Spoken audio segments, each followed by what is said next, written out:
Russian propaganda has escalated to threats of a nuclear strike following reports of the possible transfer of American Tomahawk cruise missiles to Ukraine. Propagandist Vladimir Solovyov once again threatened the world with catastrophe on live television. He declared that if the West were to supply cruise missiles to Ukraine, humanity would disappear. According to the propagandist, transferring such missiles to Ukraine would allegedly be worse than the Cuban Missile Crisis. Former ambassadors are saying, what difference does it make to us what Putin and Lavrov say? We'll sell the missiles to whoever we want. Now countries will start acting like, what difference does it make to us? And how many days will it take for humanity to disappear? They just need to understand that handing over Tomahawks is like releasing a Cuban Missile Crisis. We'll just bang, and that'll be the end of it.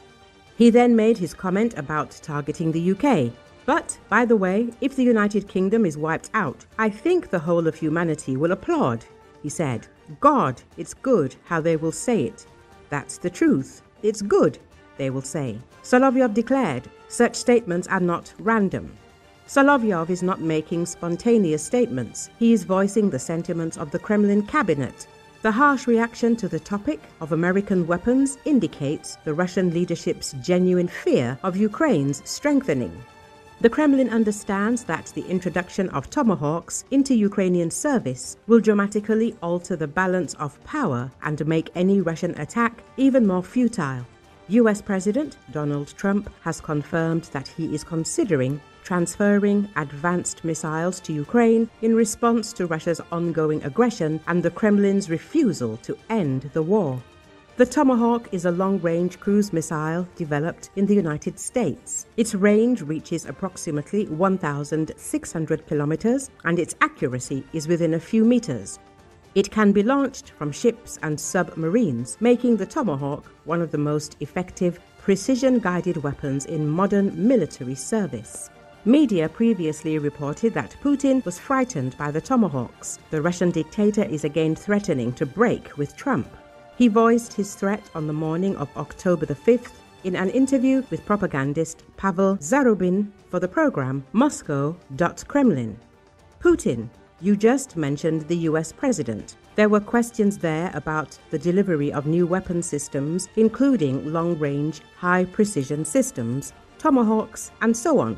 This will lead to the destruction of our relations, or at least the emerging positive trend in these relations, Putin stated. The dictator added that he says what he thinks. It is known that on the sidelines of the UN General Assembly in New York, Ukrainian President Volodymyr Zelenski, in a closed meeting with his American counterpart, Donald Trump, requested that Kiev be provided with Tomahawk missiles. In an interview with Axios, Zelensky said he approached Trump with a request for a new weapon system to force Putin to negotiate peace and end his aggression. The US president, he said, responded, "We'll work on it." The American press also reports that Washington is considering the possibility of transferring Tomahawk cruise missiles to Kyiv, which have a range of up to 2,500 kilometers, enough to strike Moscow.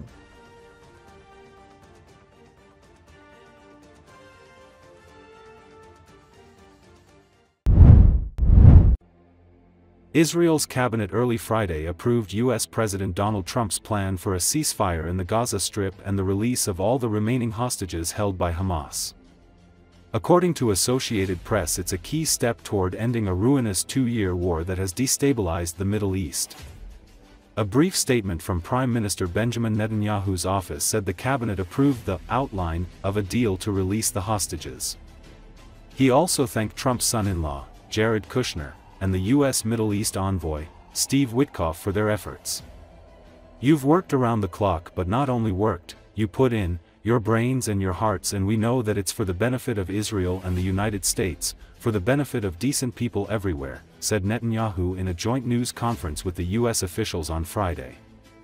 The broader ceasefire plan included many unanswered questions, such as whether and how Hamas will disarm and who will govern Gaza. But the sides appeared closer than they have been in months to ending a war that has killed tens of thousands of Palestinians, reduced much of Gaza to rubble, brought famine to parts of the territory and left dozens of hostages, living and dead, in Gaza. The war, which began with Hamas' deadly attack on Israel on October 7, 2023, has also triggered other conflicts in the region, sparked worldwide protests and led to allegations of genocide that Israel denies. Some 1,200 people were killed in the Hamas-led assault, and 251 were taken hostage. In Israel's ensuing offensive, more than 67,000 Palestinians have been killed in Gaza and nearly 170,000 wounded, according to Gaza's health ministry, which doesn't differentiate between civilians and combatants but says around half of the deaths were women and children. Explosions were seen on Thursday in northern Gaza, and a strike on a building in Gaza City killed at least 2 people and left more than 40 trapped under rubble, according to the Palestinian Civil Defense. We're at a momentous development in the last 2 years. We fought during these 2 years to achieve our war aims, and a central one of these war aims is to return the hostages, all of the hostages, the living and the dead. And we're about to achieve that goal.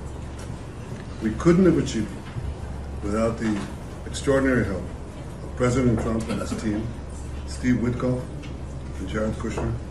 They worked tirelessly with Ron and his team, our team.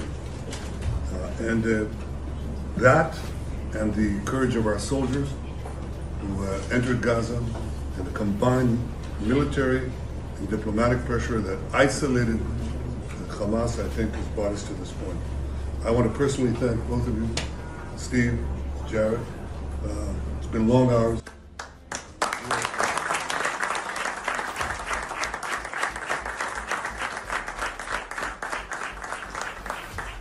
You worked around the clock, but not only worked, I think you put in your brains and your hearts.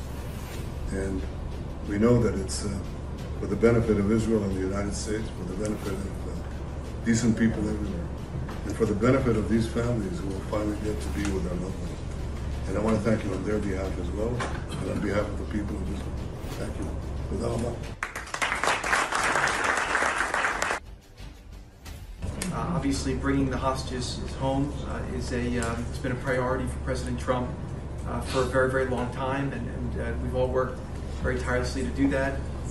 But I really want to say that this all would not have been possible without the bravery of the IDF and the soldiers, what they've accomplished not just in Gaza, but also what they've done in the theater over the last couple of years to eliminate Hezbollah in the north and really degrade them. What you were able to do in Iran, it really helped set a big tone. But particularly seeing the way that your citizen army, you know, a lot of you, probably all of you, have family, friends who are in this effort, you know, really, you know, put your sacrifices on the line to fight for your country and to try to make a difference. I think that made a very, very big